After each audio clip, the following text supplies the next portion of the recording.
It is uncommon to fire all 6 shots of a revolver with great suddenness when one would probably be sufficient, but many things in the life of Herbert West were uncommon. It is, for instance, not often that a young physician leaving college is obliged to conceal the principles which guide his selection of a home and office, yet that was the case with Herbert West. When he and I obtained our degrees at the medical school of Miskatonic University and sought to relieve our poverty by setting up as general practitioners, we took great care not to say that we chose our house because it was fairly well isolated and as near as possible to the potter's field. Reticence such as this is seldom without a cause, nor indeed was ours, for our requirements were those resulting from a life work distinctly unpopular. Outwardly we were doctors only, but beneath the surface were aims of far greater and more terrible moment, for the essence of Herbert West's existence was a quest amid black and forbidden realms of the unknown, in which he hoped to uncover the secret of life and restore to perpetual animation the graveyard's cold clay. Such a quest demands strange materials, among them fresh human bodies. And in order to keep supplied with these indispensable things, one must live quietly, and not far from a place of informal interment. West and I had met in college, and I had been the only one to sympathize with his hideous experiments. Gradually I had come to be his inseparable assistant, and now that we were out of college, we had to keep it together. It was not easy to find a good opening for 2 doctors in company, but finally the influence of the university secured us a practice in Bolton, a factory town near Arkham, the seat of the college. The Bolton worsted mills are the largest in the Miskatonic Valley, and their polyglot employees are never popular as patients with the local physicians. We chose our house with the greatest care, seizing at last on a rather run-down cottage near the end of Pond Street, 5 numbers from the closest neighbor, and separated from the local potter's field by only a stretch of meadowland, bisected by a narrow neck of the rather dense forest which lies to the north. The distance was greater than we wished, but we would get no nearer house without going on the other side of the field, wholly out of the factory district. We were not much displeased, however, since there were no people between us and our sinister source of supplies. The walk was a trifle long, but we could haul our silent specimens undisturbed. Our practice was surprisingly large from the very first, large enough to please most young doctors, and large enough to prove a bore and a burden to students whose real interests lay elsewhere. The mill hands were of somewhat turbulent inclinations, and besides their many natural needs, their frequent clashes and stabbing affrays gave us plenty to do. But what actually absorbed our minds was the secret laboratory we had fitted up in the cellar, the laboratory with the long table under the electric lights, where in the small hours of the morning we often injected West's various solutions into the veins of the things we dragged from the potter's field. West was experimenting madly to find something which would start man's vital motions anew after they had been stopped by the thing we call death, but had encountered the most ghastly obstacles. The solution had to be differently compounded for different types. What would serve for guinea pigs would not serve for human beings, and different human specimens required large modifications. The bodies had to be exceedingly fresh, or the slight decomposition of brain tissue would render perfect reanimation impossible. Indeed, the greatest problem was to get them fresh enough. West had had horrible experiences during his secret college researches with corpses of doubtful vintage. The results of partial or imperfect animation were much more hideous than were the total failures, and we both held fearsome recollections of such things. Ever since our first demonic session in the deserted farmhouse on Meadow Hill in Arkham, we had felt a brooding menace, and West, though a calm, blond, blue-eyed scientific automaton in most respects, often confessed to a shuddering sensation of stealthy pursuit. He half felt that he was followed, a psychological delusion of shaken nerves, enhanced by the undeniably disturbing fact that at least one of our reanimated specimens was still alive, a frightful carnivorous thing in a padded cell at Sefton. Then there was another, our first, whose exact fate we had never learned. We had fair luck with specimens in Bolton, much better than in Arkham. We had not been settled a week before we got an accident victim on the very night of burial, and made it open its eyes with an amazingly rational expression before the solution failed. It had lost an arm. If it had been a perfect body, we might have succeeded better. Between then and the next January, we secured 3 more, 1 total failure, 1 case of marked muscular motion, and 1 rather shivery thing. It arose of itself and uttered a sound. Then came a period when luck was poor. Interments fell off, and those that did occur were of specimens either too diseased or too maimed for use. We kept track of all the deaths and their circumstances with systematic care. One March night, however, we unexpectedly obtained a specimen which did not come from the potter's field. In Bolton, the prevailing spirit of Puritanism had outlawed the sport of boxing, with the usual result. Surreptitious and ill-conducted bouts among the mill workers were common, and occasionally professional talent of low grade was imported. This late winter night there had been such a match, evidently with disastrous results, since 2 timorous Poles had come to us with incoherently whispered entreaties to attend a very secret and desperate case. We followed them to an abandoned barn, where the remnants of a crowd of frightened foreigners were watching a silent form on the floor. The match had been between Kid O'Brien, a lubberly and now quaking youth with a most un-Iberian hooked nose, and Buck Robinson, the Harlem Smoke. The man had been knocked out, and a moment's examination shewed us that he would permanently remain so. He was loathsome, with abnormally long arms, and a face that conjured up thoughts of unspeakable secrets under an eerie moon. The body must have looked even worse in life, but the world holds many ugly things. Fear was upon the whole pitiful crowd, for they did not know what the law would exact of them if the affair were not hushed up, and they were grateful when West, in spite of my involuntary shudders, offered to get rid of the body quietly, for a purpose I knew all too well. There was bright moonlight over the snowless landscape, but we dressed the man and carried him home between us through the deserted streets and meadows, as we had carried a similar thing one horrible night in Arkham. We approached the house from the field in the rear, took the specimen in the back door and down the cellar stairs, and prepared it for the usual experiment. Our fear of the police was absurdly great, though we had timed our trip to avoid the solitary patrolman of that section. The result was wearily anticlimactic.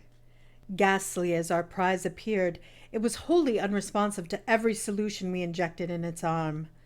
So as the hour grew dangerously near to dawn, we did as we had done with the others, dragged him across the meadows to the neck of the woods near the potter's field, and buried him there, in the best sort of grave the frozen ground would furnish.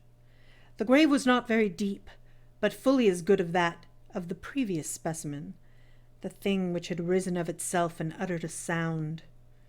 In the light of our dark lanterns we carefully covered him with leaves and dead vines, fairly certain that the police would never find him in a forest so dim and dense.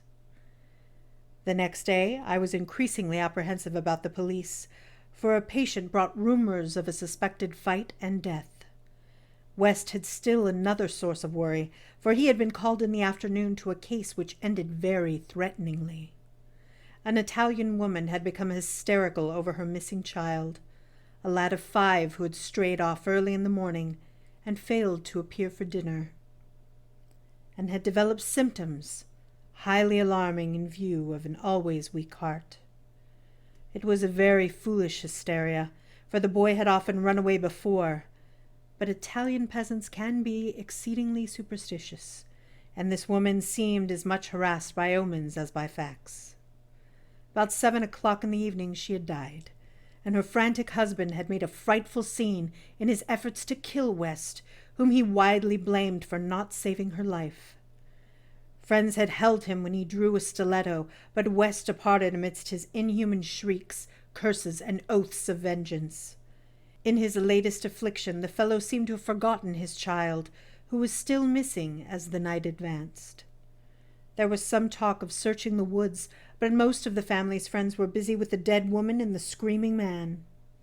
Altogether, the nervous strain upon West must have been tremendous. Thoughts of the police and of the mad Italian both weighed heavily. We retired about 11, but I did not sleep well. Bolton had a surprisingly good police force for so small a town, and I could not help fearing the mess which would ensue if the affair of the night before were ever tracked down. It might mean the end of all of our local work, and perhaps prison for both West and me. I did not like those rumors of a fight which were still floating about. After the clock had struck 3, the moon shone in my eyes, but I turned over without rising to pull down the shade. Then came the steady rattling at the back door. I lay still and somewhat dazed, but before long heard West's rap on my door. He was clad in dressing gown and slippers, and had in his hands a revolver and an electric flashlight. From the revolver I knew he was thinking more of the crazed Italian than of the police. "We'd better both go," he whispered. "It wouldn't do not to answer it anyway, and it may be a patient. It would be like one of those fools to try the back door."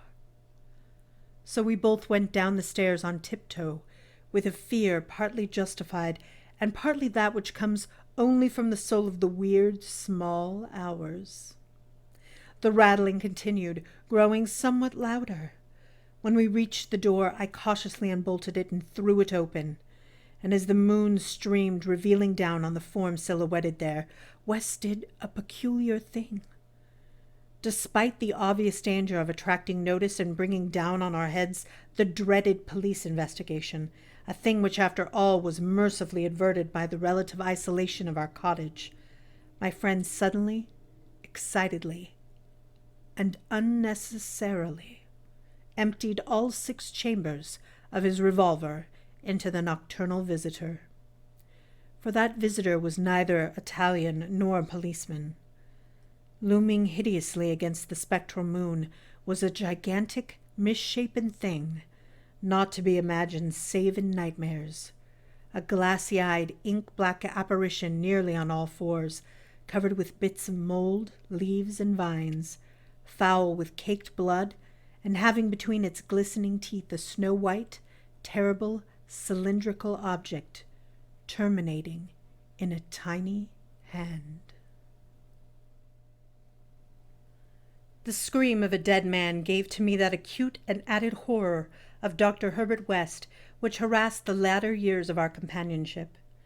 It is natural that such a thing as a dead man's scream should give horror, for it is obviously not a pleasing or ordinary occurrence, but I was used to similar experiences, hence suffered on this occasion only because of a particular circumstance, and, as I have implied, it was not of the dead man himself that I became afraid.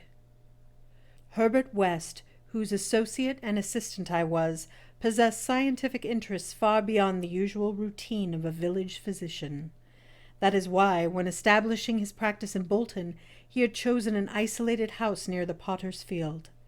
Briefly and brutally stated, West's sole absorbing interest was a secret study of the phenomena of life and its cessation, leading toward the reanimation of the dead through injections of an excitant solution. For this ghastly experimenting it was necessary to have a constant supply of very fresh human bodies. Very fresh because even the least decay hopelessly damaged the brain structure, and human because we found that the solution had to be compounded differently for different types of organisms. Scores of rabbits and guinea pigs had been killed and treated, but their trail was a blind one. West had never fully succeeded because he had never been able to secure a corpse sufficiently fresh. What he wanted were bodies from which vitality had only just departed, bodies with every cell intact and capable of receiving again the impulse toward that mode of motion called life. There was hope that this second and artificial life might be made perpetual by repetitions of the injection, but we had learned that an ordinary natural life would not respond to the action. To establish the artificial motion, natural life must be extinct. The specimens must be very fresh, but genuinely dead.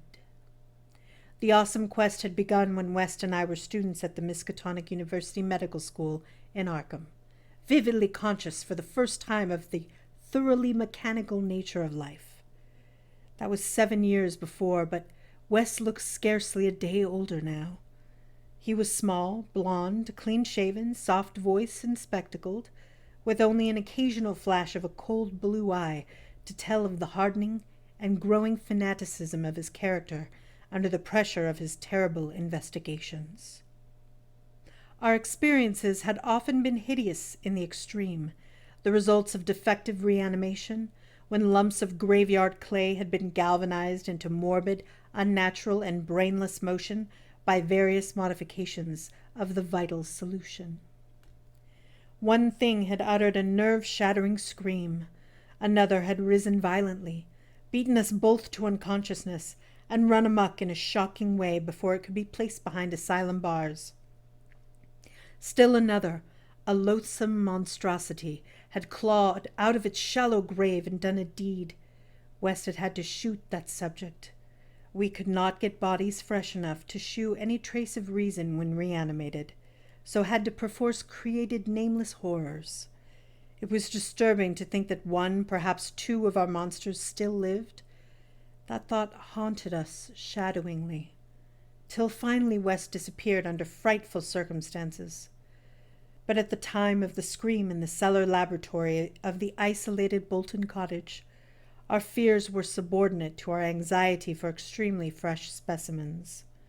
West was more avid than I, so that it almost seemed to me that he looked half covetously at any very healthy living physique. It was July 1910 that the bad luck regarding specimens began to turn. I had been on a long visit to my parents in Illinois, and upon my return found West in a state of singular elation. He had told me excitedly, in all likelihood solved the problem of freshness through an approach from an entirely new angle, that of artificial preservation. I had known that he was working on a new and highly unusual embalming compound, and was not surprised that it had turned out well. But until he explained the details, I was rather puzzled as to how such a compound could help in our work, since the objectionable staleness of the specimens was largely due to delay occurring before we secured them.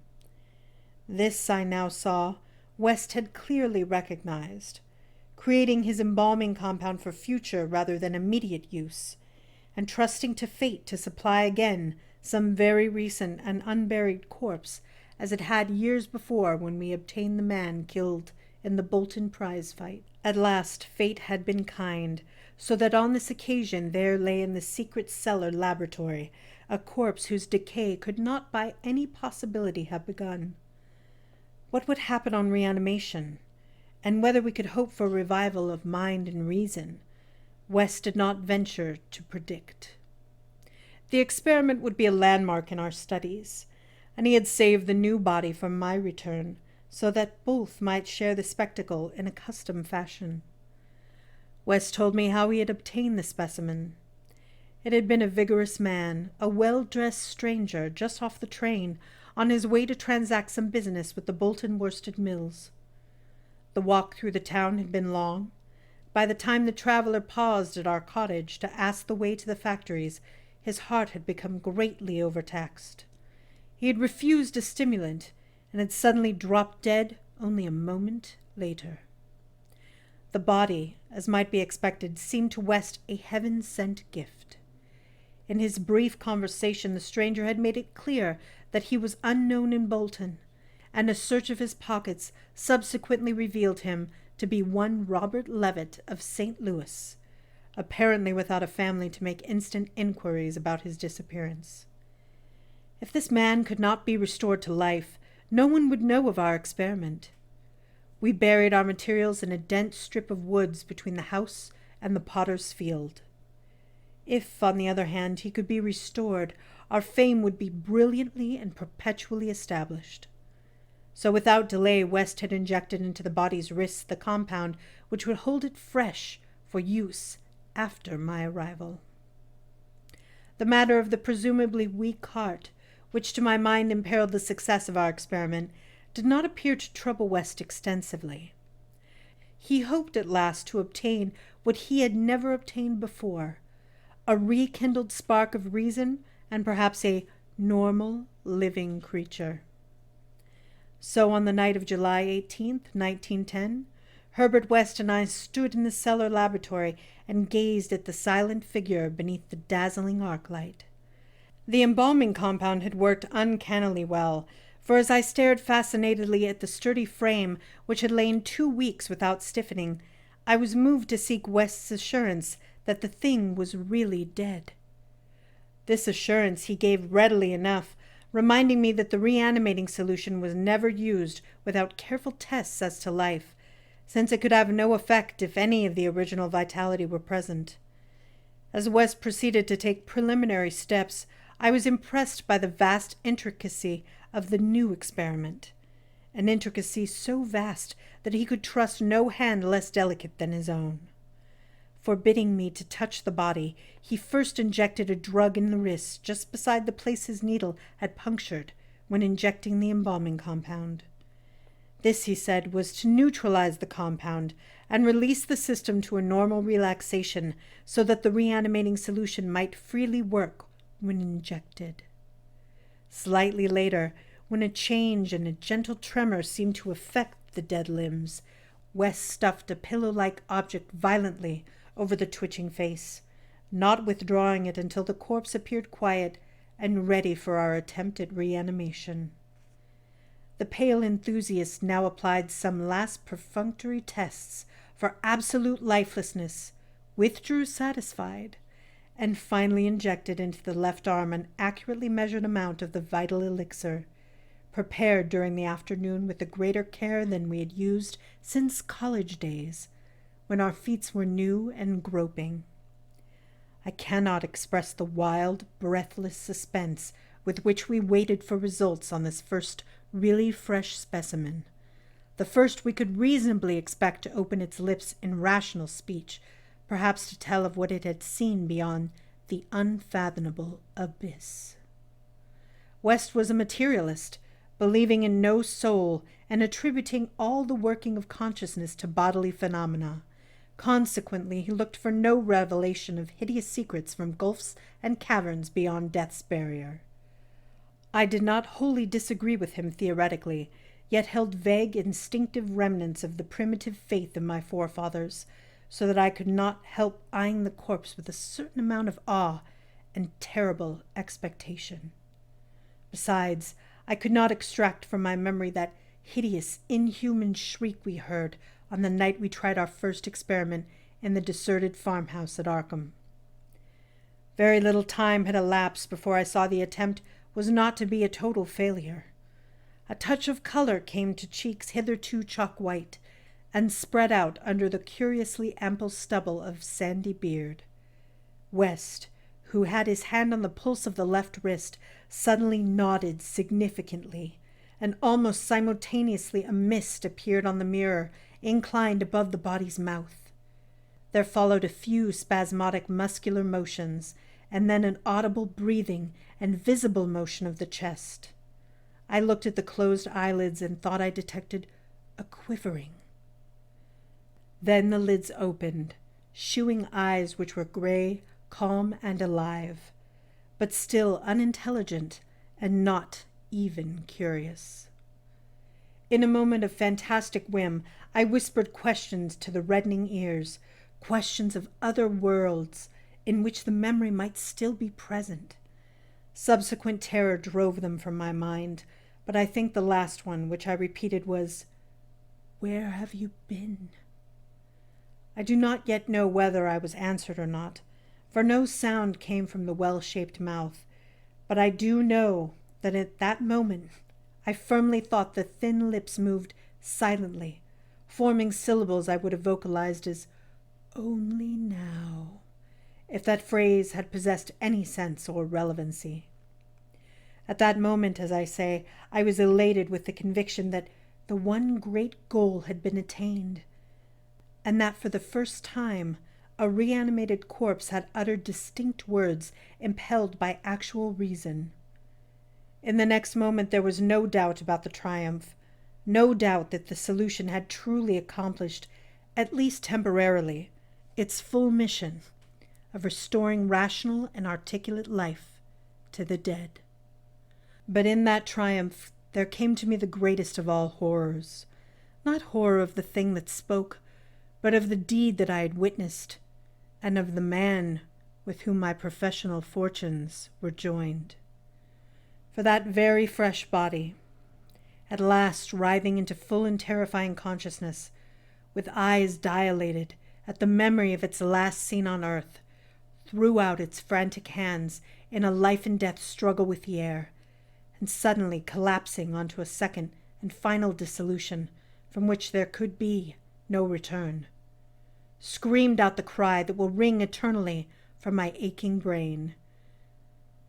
"Help!